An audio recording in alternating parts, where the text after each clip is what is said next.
The guns had gone quiet, but the world was far from peaceful.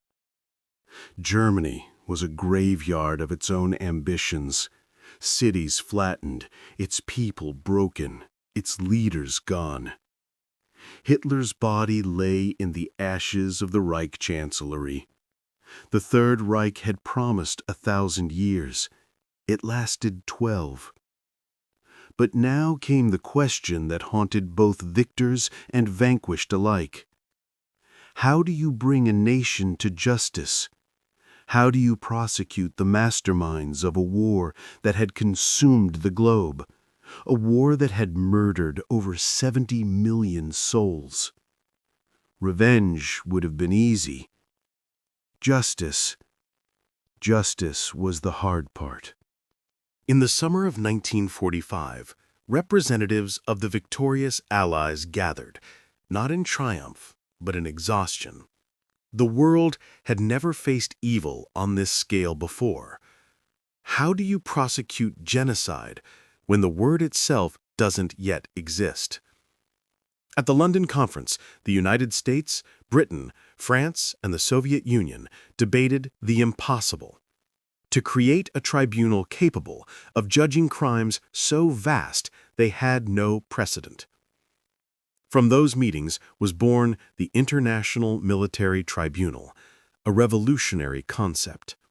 It would not just punish individuals, it would define crimes that could never again be justified by the defense of following orders. Nuremberg was chosen not by accident, but by symbolism. It was here the Nazis had once held their grand rallies, beneath banners that declared their power eternal. Now, the same city would host their judgment. November 20th, 1945, 10 a.m. sharp. The Palace of Justice stands amid ruins, one of the few buildings still standing. Inside, history takes its seat. 24 men are brought into the dock. They include generals, ministers, diplomats, the very architects of the war. Their crimes? Crimes against peace, crimes against humanity, crimes of aggression. The room hums with whispers, translators, and cameras. Reporters from every nation fill the balconies. The world is watching, not through a battlefield's lens, but through the eyes of justice. From the American side rises a man who would become the voice of this trial.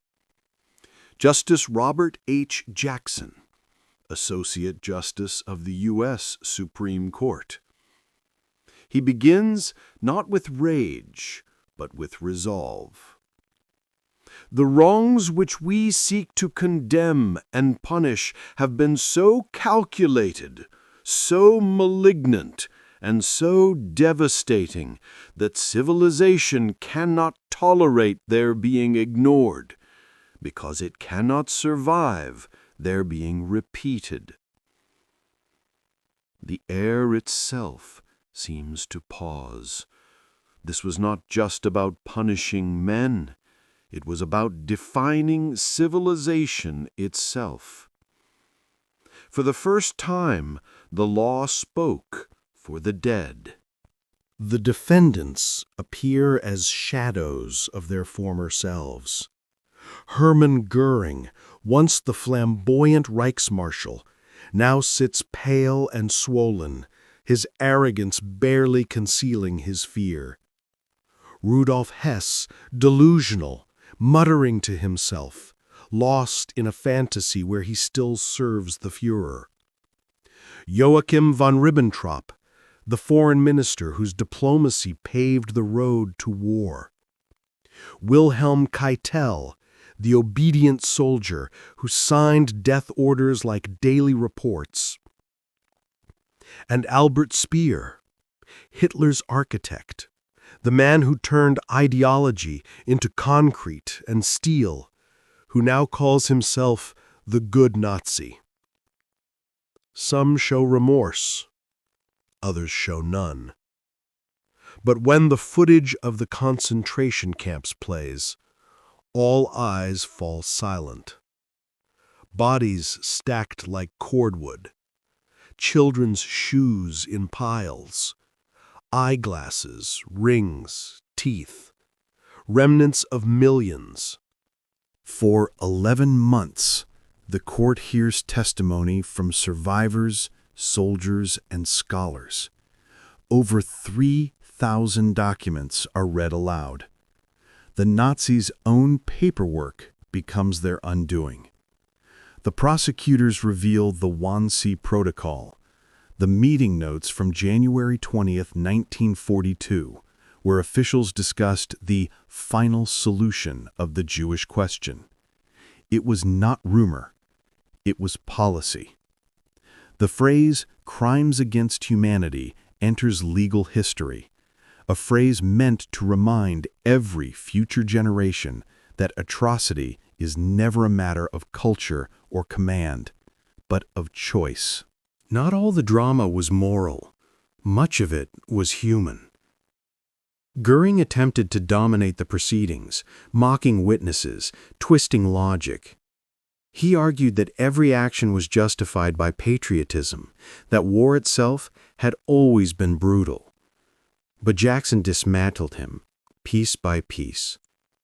When Goering boasted that he was following the orders of a sovereign leader, Jackson asked, "And if the Führer ordered you to murder your own son, would that be law as well?" Goering had no answer. For all his arrogance, he could not win against reason. October 1st, 1946. The verdicts are read aloud. 12 men are sentenced to death by hanging. 3 are acquitted. 7 receive prison terms. When the sentences are announced, Goering smirks. He believes history will vindicate him. But history does not forgive monsters. It remembers them. The hangings take place before dawn on October 16th.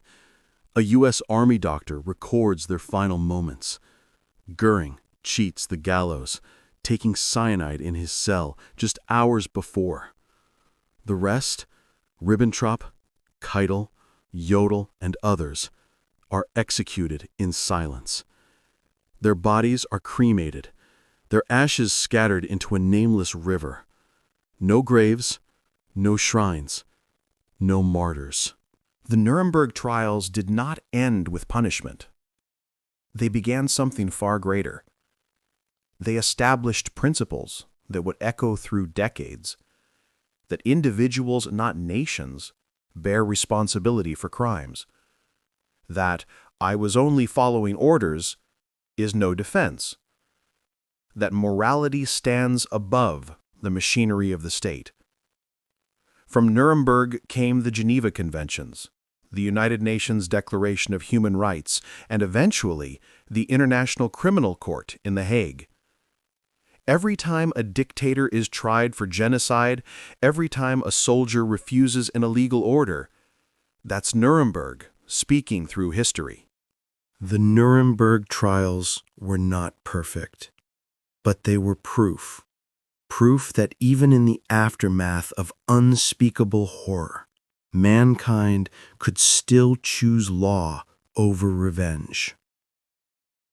The bombs ended the war, but Nuremberg ended the silence.